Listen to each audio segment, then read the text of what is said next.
இன்னைக்கு நாம பணம் பத்தி சில தப்பான நம்பிக்கைகளை பார்க்கலாம். இது நம்மளை கட்டுப்படுத்துறது மட்டும் இல்லாம உண்மையே இல்லாத விஷயங்களாவும் இருக்கு. ரெடியா நீங்க? முதல் பொய், நான் ஓய்வு பெற 50 வயசுக்கு மேல ஆகணும். சில பேர் என்ன நினைக்கிறாங்கன்னா 30-40 வருஷம் வேலை செஞ்சுட்டு 65 வயசுல தான் ஓய்வு எடுத்துட்டு நம்ம உழைச்ச காசை சந்தோஷமா அனுபவிக்க முடியும்னு நினைக்கிறாங்க. இது ஒரு பொதுவான எண்ணம் தான். ஆனா இது மட்டுமே ஓய்வு எடுக்கிறதுக்கான ஒரே வழி கிடையாது. சரியா சொல்லப்போனா, நீங்க வேலை செய்யாமலே உங்களுக்கு மாசம் மாசம் செலவுக்கு பணம் வந்தாலே நீங்க அப்பவே ஓய்வு எடுக்கலாம். அதாவது நீங்க முதலீடு செஞ்ச பணத்துல இருந்தோ இல்ல உங்க பிசினஸ்ல இருந்தோ உங்க செலவுக்கு தேவையான பணம் வந்தா போதும்.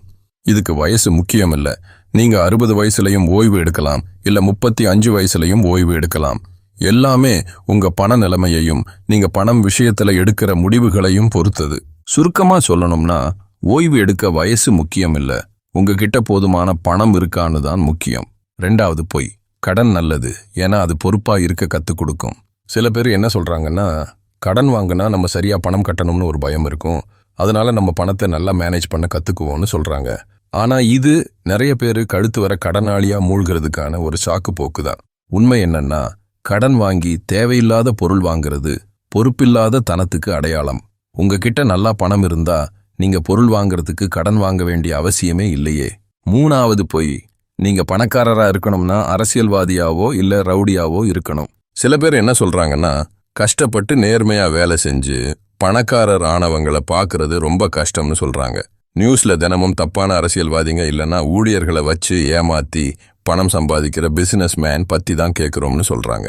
இந்த நியூஸ் எல்லாம் உண்மையா கூட இருக்கலாம், ஆனா அது ஒரு பக்கம் மட்டும்தான் உண்மை. மறுபக்கம் பார்த்தா நிறைய பேர் தியாகம் பண்ணி கஷ்டப்பட்டு முயற்சி பண்ணி அவங்க பிசினஸை வளர்த்துருக்காங்க. மற்றவங்க வாழ்க்கைக்கு நல்லது பண்ணி நிறைய பேருக்கு உதவி செஞ்சு பணக்காரரானவங்களும் இருக்காங்க. ஏழைங்களா இருந்தாலும் சரி, பணக்காரங்களா இருந்தாலும் சரி, தப்பு பண்றவங்களும் இருக்காங்க, நல்லவங்களும் இருக்காங்க. சுருக்கமா சொல்லணும்னா, எல்லா பணக்காரரும் தப்பானவங்க இல்ல, நிறைய நல்ல பணக்காரர்களும் இருக்காங்க. நாலாவது பொய், நிறைய பணம் சம்பாதிக்கிறவங்க மட்டும்தான் சேமிக்க முடியும். சில பேர் என்ன நினைக்கிறாங்கன்னா, நிறைய சம்பளம் வாங்குறவங்க மட்டுமே பணம் சேமிக்க முடியும்னு நினைக்கிறாங்க. நீங்க மாசம் 30,000 இல்லைன்னா 40,000 ரூபாய் சம்பாதிக்கும் போது 1000 ரூபாய் சேமிக்கிறது ஈஸி தான். நிறைய சம்பளம் வாங்கும்போது சேமிக்கிறது ஈஸி தான். ஆனா நம்ம செலவை கட்டுப்படுத்தினா மட்டும்தான் முடியும். ஏன்னா நம்ம சம்பளம் அதிகமாகும் போது நம்ம செலவும் அதிகமாகும்.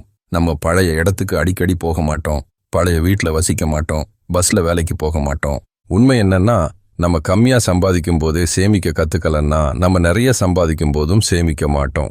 ஐந்தாவது பொய், ஏதாவது பொருள் வாங்க நீங்க கடன் வாங்கணும். திரும்பவும் கடன் விஷயத்துக்கு வந்தா நிறைய பேர் என்ன நினைக்கிறாங்கன்னா, தவணை முறையிலையோ இல்ல கிரெடிட் கார்டு மூலமாவோ வாங்கிறது தான் அவங்களுக்கு பிடிச்ச பொருள் வாங்க ஒரே வழின்னு நினைக்கிறாங்க. உண்மை என்னன்னா, நம்மளுக்கு பொறுமை இல்ல, நம்ம உடனே பொருள் வேணும்னு நினைக்கிறோம். அப்புறம் தவணை கட்ட கஷ்டப்பட்டாலும் கூட வாங்குறோம். கார், செல்போன், டிவி வாங்க பணம் சேர்க்கிறது கஷ்டம்தான்.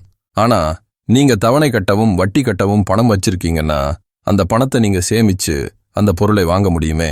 உடனே பொருள் வாங்க ஆசைப்படாம கொஞ்சம் பொறுமையா இருந்து பணம் சேமிச்சு வாங்குறது நல்லது. இந்த 5 தப்பான நம்பிக்கைகள்ல சிலது உங்களுக்கு தெரிஞ்சிருக்கும்னு நினைக்கிறேன். ஆனா இது மாதிரி நிறைய தப்பான விஷயங்கள் இருக்கு. உங்களுக்கு தெரிஞ்ச விஷயம் எதுவும் இருந்தா காமெண்ட் பண்ணுங்க.